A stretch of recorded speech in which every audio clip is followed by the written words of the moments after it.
Okay, I'm in this very noisy machine room.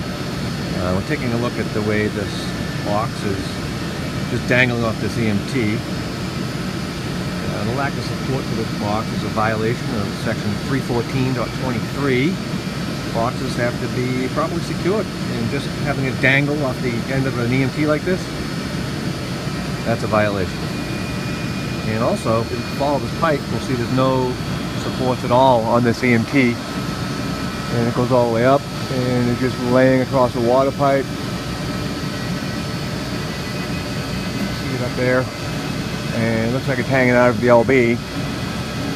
So the lack of supports on the EMT, that's a violation of 358.30. This EMT must be secured within 3 feet of this box and 3 feet of that conduit body.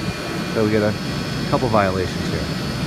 This is Russ LeBlanc, NEC Consultant for ECNM Magazine.